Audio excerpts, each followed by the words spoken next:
Hey my moody friends, welcome back to my channel, Mariah's Moods, and in today's video we're going to talk about all of the books that I read in the month of June. So overall, I think June was a really great reading month. I read a total of 9 books. I had 2 5-star reads and a couple of 4-star reads. I did have 1 DNF, but I think I'll definitely return to that, but I'll talk about that later. So for today's wrap up, I thought it would be fun to go through each book based on their rating. So go from the lowest rated book to my highest rated books for the month of June. So without further ado, let's get into it. So the first book actually doesn't have a rating because it was a DNF for this month, and that is Meet Me at the Lake by Carly Fortune. I wanted to read this book so badly. I started it when we were on vacation on the lake. I thought it was really great. I could read it on the boat, but honestly, it just was not catching my attention. I've never read from Carly Fortune before, so I don't know if it's just her writing style that I'm not used to, or if it was just kind of a slow moving beginning. That's not to say that I won't pick this up again in the future. I just don't know when, but hopefully before summer's over. So for the next book, I read The Fine Print by Lauren Asher. I ended up giving this a 3.75 star. I actually really enjoyed it more than I thought I would. I was a little apprehensive. I've never read billionaire romance, and so I was like, I don't know if I'm gonna be into like flaunting the money in ridiculous ways, but actually I think it was done pretty well. So the Dreamland Billionaire series is following 3 brothers who have essentially inherited Dreamland, which is essentially Disney World. But before they can get their inheritance, each one of these brothers has to fulfill some type of requirement that was left in their will. Fine Print is following Rowan. He is actually the youngest brother. He has been tasked to basically work in Dreamland, figure out what are the weaknesses when it comes to employees and how can they better the employee experience, and how can he make the park overall better. So he kind of embeds himself into the creators portion of the company that comes up with the rides or the events that happen along the park. There he runs into Zara, and Zara is just fantastic.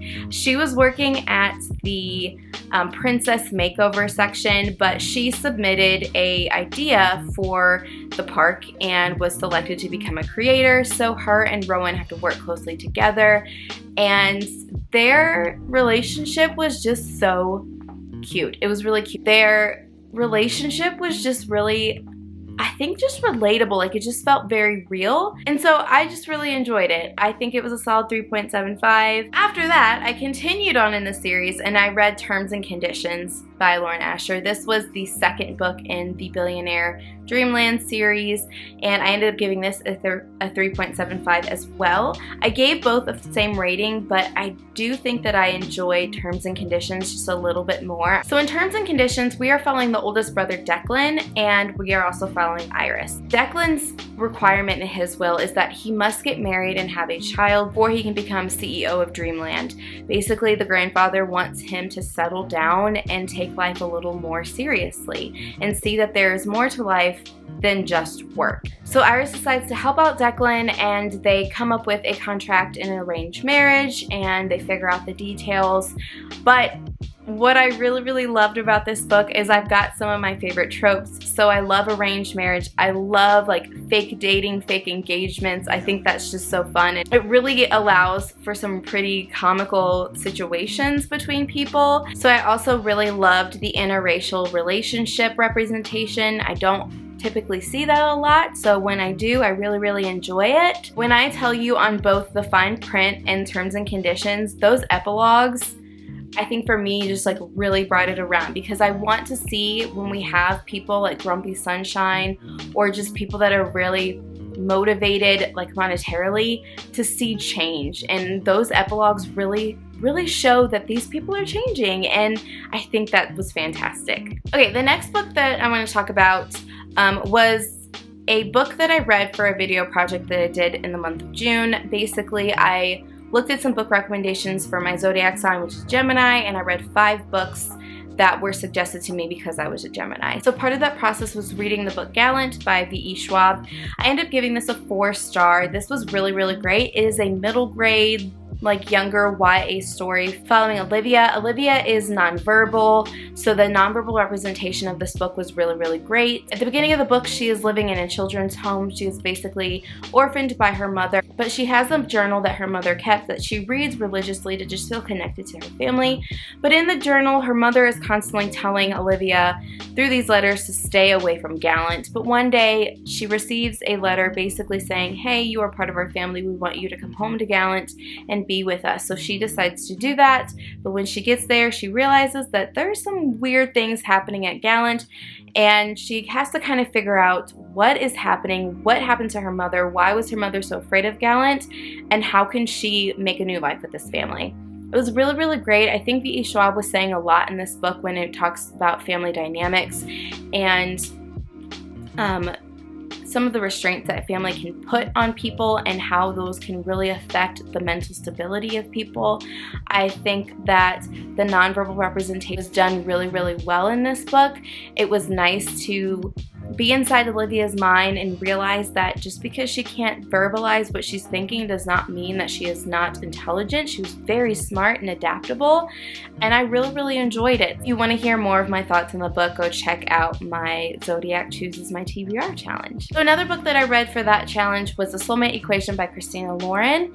I ended up giving this a 4 out of 5 stars as well. This was really, really nice. I thought it was a great, I don't want to say quite lighthearted romance, but because it did have some heavier topics, but I think it was done a little light-handed, so it didn't really bring down. I think it was still enjoyable, but not sad. This story is following Jess, who is a single mother. She meets a man who is developing this company that will find your soulmate based on your DNA sequences and compatibility. So think eHarmony meets like 23andMe. Basically, he convinced her to give her a sample so that they can collect some more data before they actually launch their company.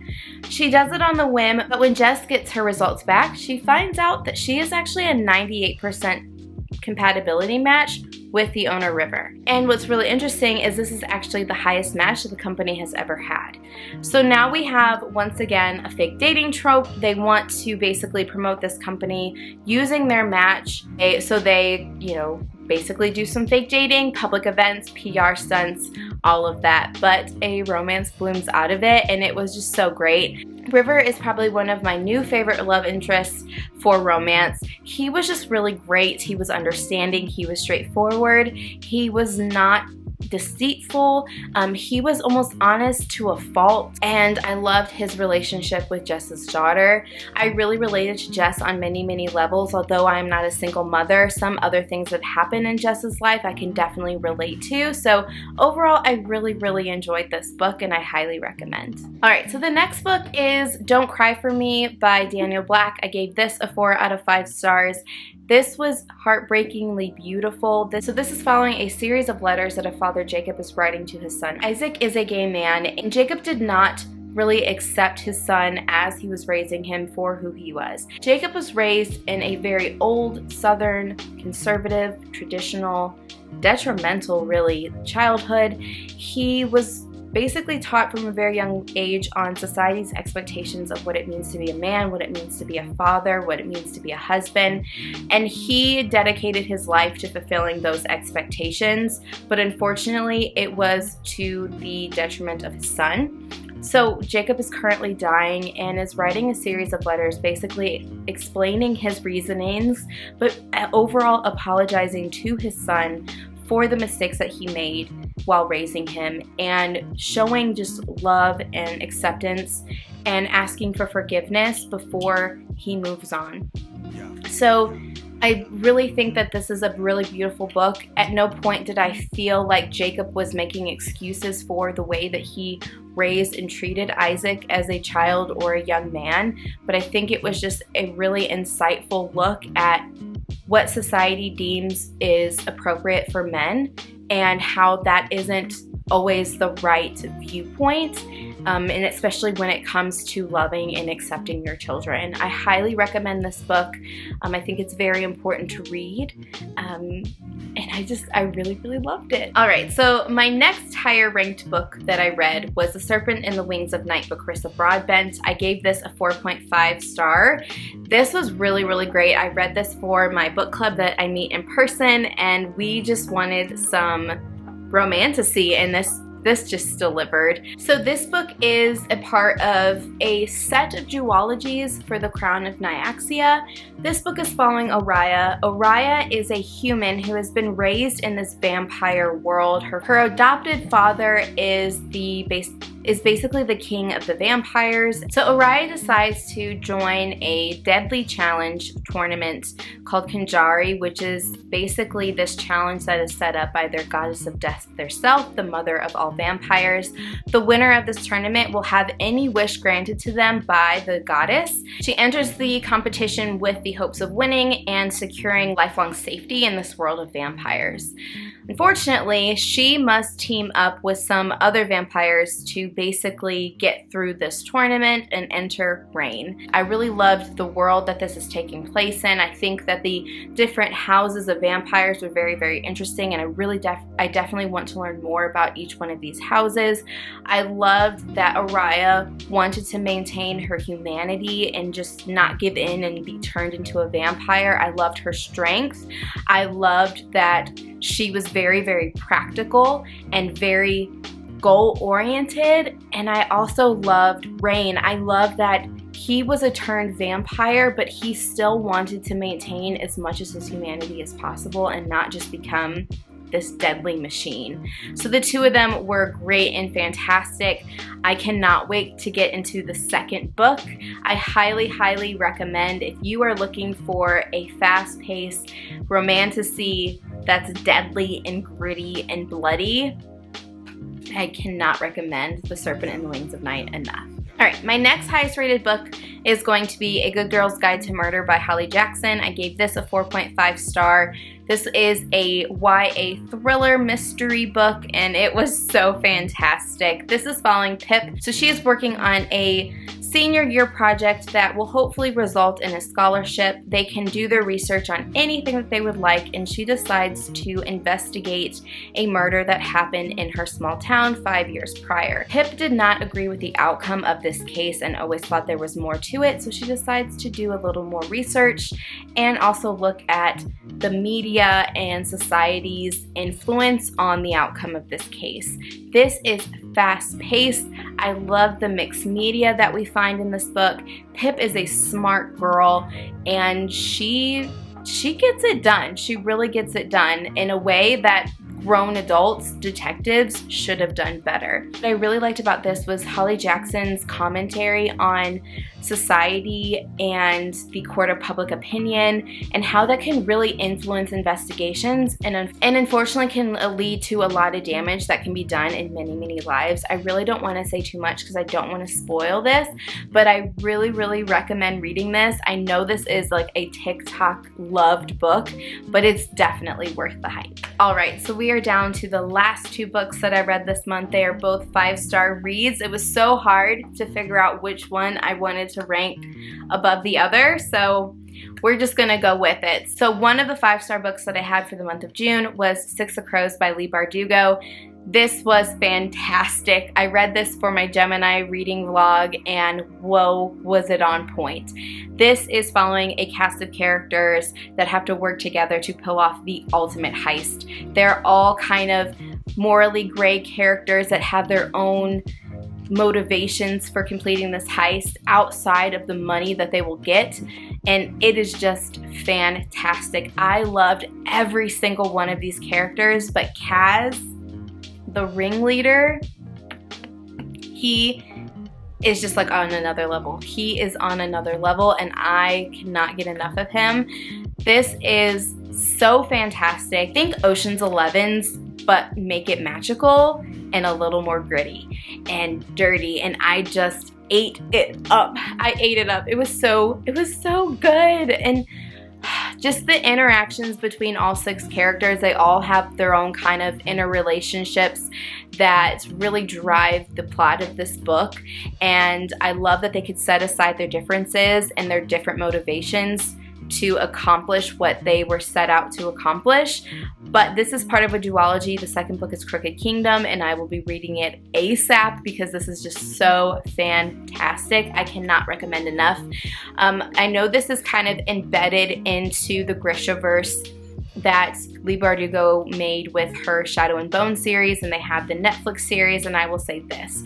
I have never read Shadow and Bone. I have only read Six of Crows, so you don't have to read the Shadow and Bone series in order to read Six of Crows and really, really enjoy it. Okay, so my final book that I read this month and a 5-star read is going to be Fourth Wing by Rebecca Yarros. Listen, I know, I get it. Some people say it's not worth the hype. Some people are like overhyping this book, but I do think that it was a 5-star read. I really, really enjoyed this book. This book is following Violet, who lives in a world that has been at war for like 400 years, and she has joined this military college that is basically made of quadrants. So we have the Dragon Rider quadrant, the Scribe quadrant, the Healer quadrant, and the Infantry quadrant.